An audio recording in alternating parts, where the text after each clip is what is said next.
Swinging a golf club correctly is an unnatural physical skill, so therefore it must be learned, huh? Yeah. But now we know that because of the golf course, learned is not good enough. You know, this must be overlearned. When physical skills are overlearned, what happens for you? Who knows?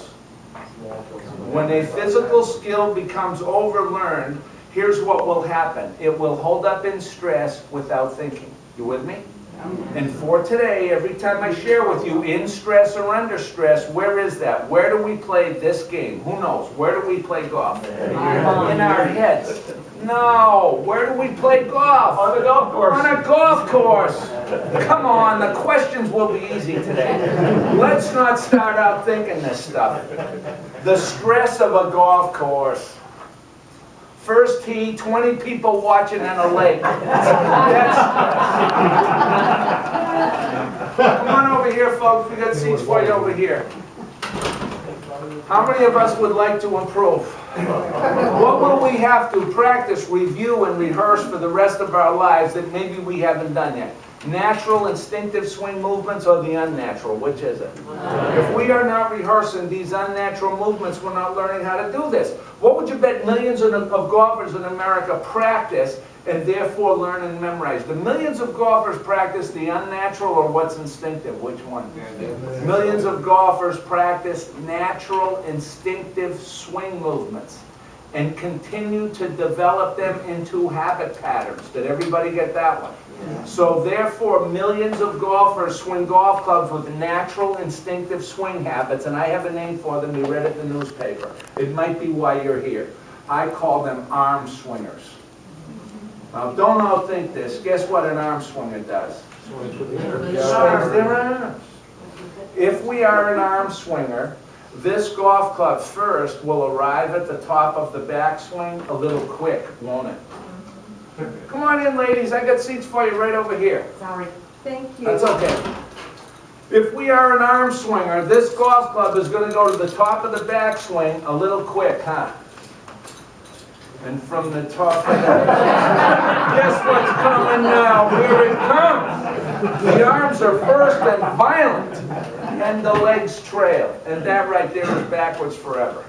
The arm swingers of America will shoot 90 to 120 for life.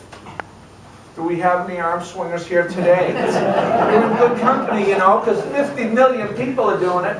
There's only 40,000 arm and leg players in the United States and Canada. Arm and leg players are pretty good, however, they can do a lot better. The arm and leg player, when we play by the rules, they're going to go out and shoot scores, you know, like 77 to 85. How many of us would be happy with that? Yeah. The arm and leg player's swing habits are as follows. It's okay, it isn't great. The golf club will arrive at the top of the backswing with a little slower, more relaxed rhythm than the arm swinger. And from the top of the backswing, an arm and leg player, see, the arms, hips, and thighs will all go together. It's okay, it isn't great. Then there's a select few that really know how to do this even in stress. Now these swing habits, for everybody in class today, when we learn to do this, we will at least shoot scores in the mid to low 80s. Many of us will be much better than that, provided we can putt a little. Can everybody in this room today putt a little? I had a guy last week, he said, well, I putt a lot. Every time we swing this golf club, this is our objective now moving forward, because if we don't learn this one, that means for the rest of our lives we're going to be trapped doing something else. Every time we swing this golf club, first, we want to get this thing up to the top of the backswing. With the entire upper body, everything up here will now be in a state of massive relaxation. I mean massive. Probably you've never experienced it. So that now maybe we will at least have a chance now. The big muscles of our hips and thighs swing the golf club in the downswing like we're supposed to do. Now these swing habits, everybody, will look like this.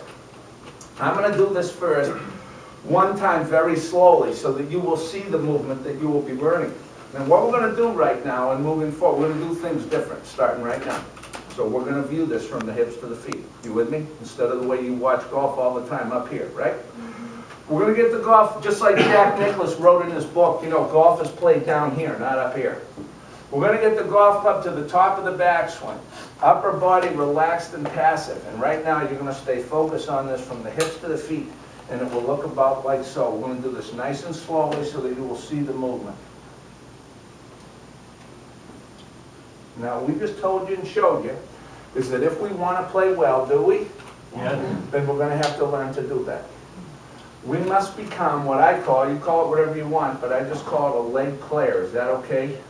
Yeah. Does everybody remember a fellow named Ben Hogan? Yeah. Didn't he write a book too? Do you know what Ben Hogan wrote in his book a long time ago? He let the whole world know if you want to play well, you got to do that. He wrote in the book, you know, you got to hit the ball with your hips and thighs. You don't swing your arms. So everybody got the book and they read the book. They went out and tried it. And they kept trying and trying, you know. And then they come back to Ben Hogan and asked him, Ben, there's one more little detail we'll need to know. Then we can leave you alone. How?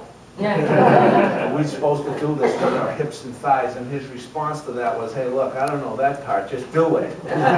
Why don't we just go do it? I showed you what you had to do. Now, wait a minute. If this movement must be learned, but it really has to become what now? Who remembers? Yeah. Overlearned, because we have to execute it on the golf course without what? Thinking. And then the challenge for us is in the learning process. Are we okay with that? Yeah. So therefore the solution will come from the learning process. And what we're going to figure out in the first part of class today, before I start coaching you, is we're going to figure out why we haven't learned to do that yet. You know what the first step in this whole procedure is?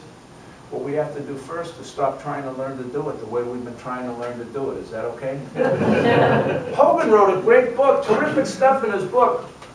Did you realize by the time the student got around to reading the book, it was too late? Everybody, unintentional, had gone out and formed their swing habits first, then they read the book. How many of us in this room have already established our golf swing habits? Let me see. Not every hand went up. Let me rephrase the question. How many of us have been playing golf for at least 30 days? I'm going to let you in on some news. If we've been playing golf for 30 days or more, we have formed our habits. Really, in those first physical skills, habit patterns are formed quickly. So in our first 30 days of playing golf, for all of us, really, that was when we got it right or we didn't. If you got it right, congratulations. You're one of the fortunate few. And if not, it's a lifetime of a nightmare, isn't it? And I know what happened to you, because the same thing happened to me.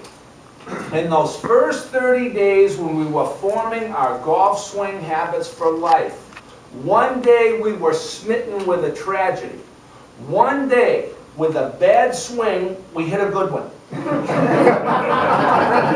It was tragic, and we thought it was good. Why was it tragic? Well, no, we thought we swung the club right.